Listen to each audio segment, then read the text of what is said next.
guys, welcome back to my channel.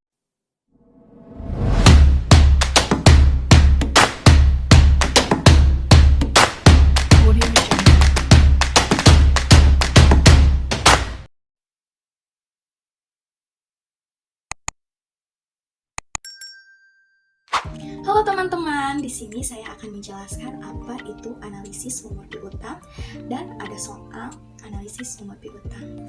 Mari kita belajar bersama. Oke teman-teman, di sini saya akan menjelaskan terlebih dahulu apa pengertian dari analisis umur piutang. Secara umum, analisa umur piutang adalah sebuah metode yang dipakai untuk mengukur piutang atas penerimaan pendapatan dari masa lalu, namun tidak selalu terjadi di masa depan. Oleh karena itu, analisa umur piutang ini dilakukan menggunakan kartu ataupun tabel piutang untuk mencatat semua pemasukan. Sehingga asumsinya adalah tidak semua konsumen melunasi kewajiban piutang atau membayar seluruh transaksinya. Ada 3 jenis piutang. Yang pertama, piutang usaha. Piutang usaha adalah sejumlah pembelian secara kredit dari konsumen. Biasanya piutang ini timbul karena adanya transaksi penjualan barang. Namun, piutang ini memiliki nominal yang besar dengan sistem penagihannya dalam waktu 30-60 hari. Kedua, ada piutang wesel tagih. Adanya wesel ini merupakan sebuah surat yang diterbitkan secara formal sebagai bentuk tagihan utang atas transaksinya piutang perusahaan dagang. Biasanya, sistem penagihannya antara waktu 60-90 hari tergantung lamanya pihak ditambah dengan bunga. Ketiga, ada piutang lain-lain. Adanya piutang tidak terjadi atas kegiatan operasional perusahaan. Namun, piutang ini terdiri dari piutang gaji, restitusi pajak, piutang bunga, uang muka, karyawan yang dipisahkan dari bagian neraca. Kelompok piutang usaha, yaitu 1. Ada piutang lancar. Pada kelompok piutang ini merupakan klasifikasi pembayaran yang lancar, sehingga pembayaran tersebut dilakukan secara tepat, waktu sesuai jatuh tempo yang telah ditentukan. Kedua, ada piutang tidak lancar. Untuk klasifikasi piutang tidak lancar ini adalah bagian pembayaran piutang yang melebihi jatuh tempo yang sudah ditentukannya. Bahkan sistem penagihannya secara rutin dan aktif. Piutang macet. Dalam klasifikasi piutang macet ini adalah pembayaran piutang yang sudah melewati jatuh tempo, namun belum melunasi pembayaran. Gimana teman-teman tentang pengertian analisis umur piutang tersebut? Mudah dimengerti bukan? Sekarang kita akan masuk ke soal analisis umur piutang. Selamat menonton! Oke teman-teman, di sini ada contoh soal analisis umur piutang. PT Mekar Indah per 31 Desember 2019. Akun piutang menunjukkan saldo 152.500 dan akun penyisihan kerugian piutang kredit sebesar 1.250. Menurut catatan saldo piutang, dagang tersebut terdiri atas piutang yang belum jatuh tempo sejumlah 95 juta. Piutang yang lewat jatuh tempo 37.500. Daftar piutang yang lewat tanggal jatuh tempo sebagai berikut. Nah, ini adalah tanggal jatuh temponya. Bisa kalian lihat.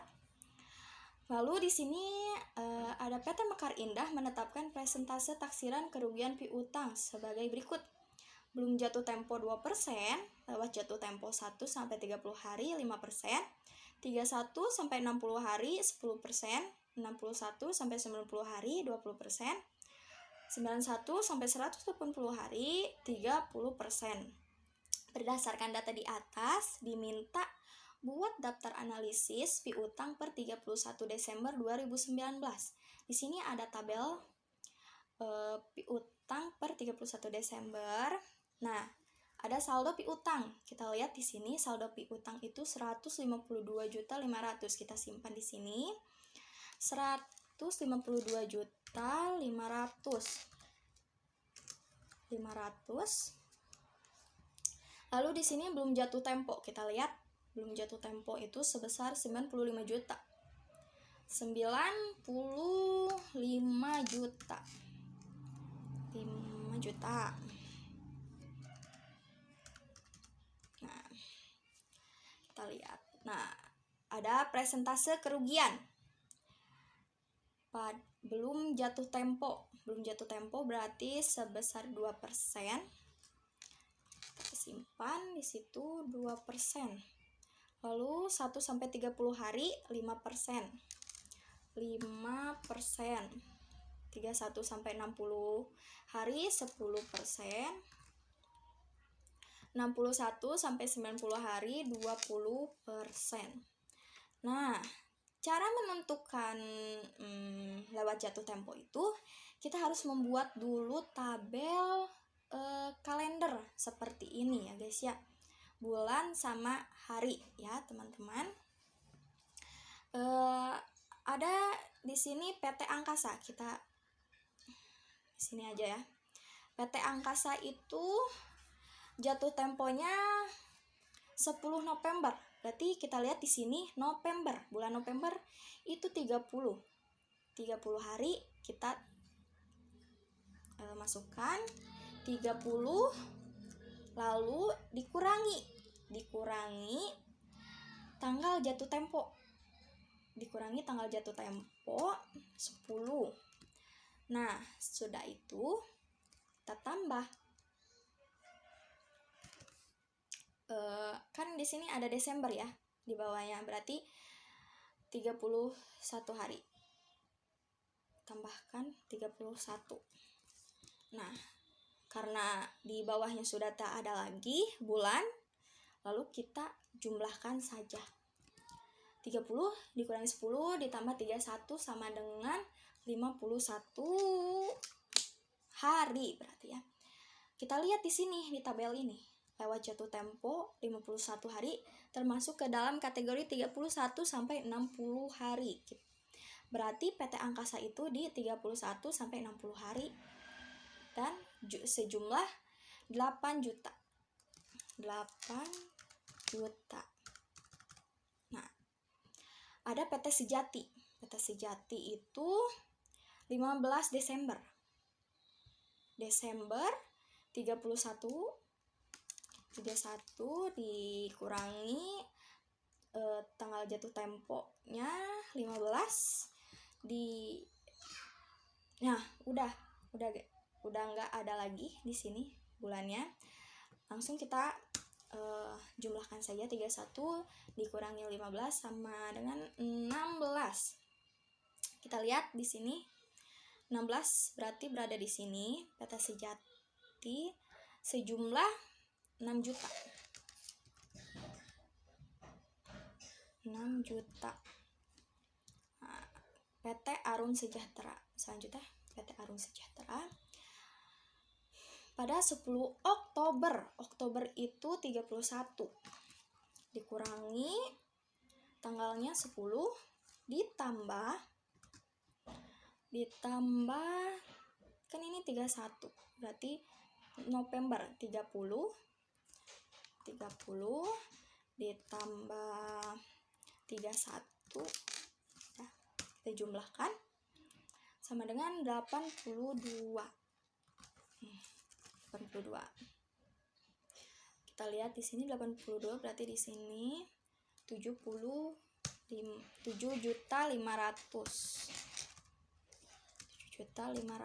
simpan.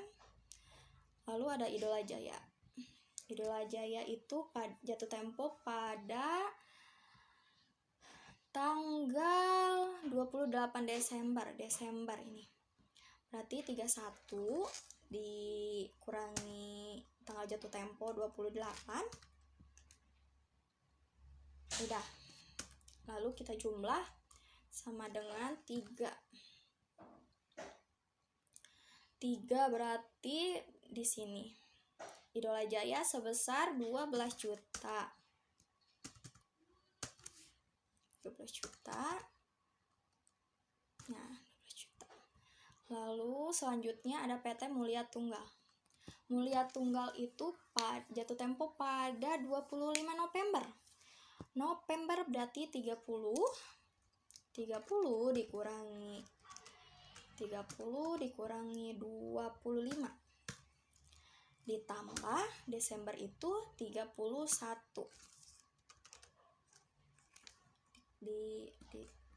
Ditambah 31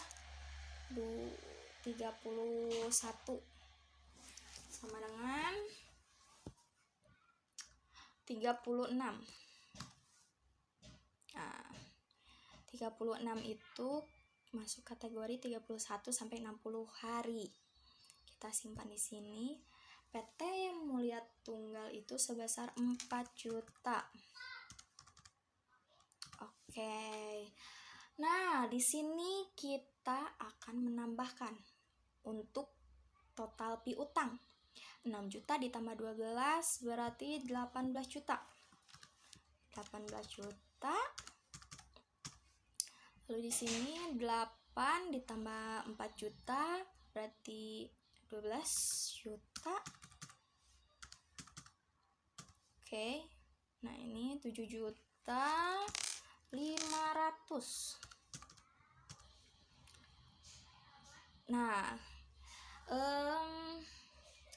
cara total penyisihan ini, menemukan total penyisihan ini, caranya 95 juta dikali 2%. Nah, semuanya itu dikali persenan ini. Berarti 95 juta dikali 2% itu 1.900.000. 18.900.000. 12 juta kali 10% itu 1.200.000. Oke, selanjutnya 7.500.000 kali 20% itu 1.500.000. Nah, oke. Sesudah itu kita totalkan ini, total penyisihan ini semuanya kita totalkan, berarti kita totalkan aja semuanya itu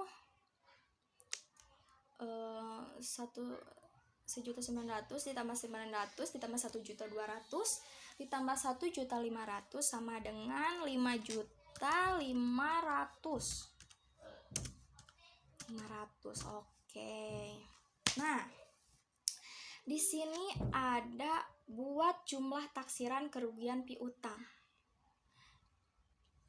Caranya yaitu taksiran kerugian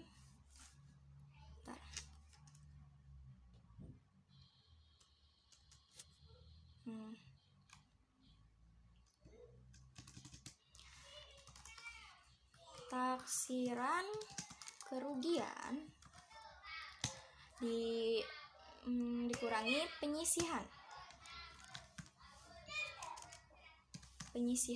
sama dengan, berarti taksiran kerugiannya itu 5.500.000 yang ini yang dijumlahkan.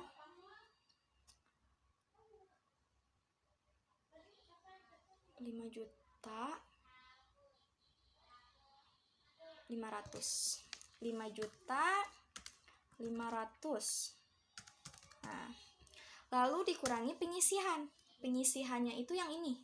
Mana tadi teh? Penyisihan. Nah, yang ini penyisihan 1.250.000. Kurangi 1.250.000. Oke. Jumlahkan. Jadi 4.250.000. Oke.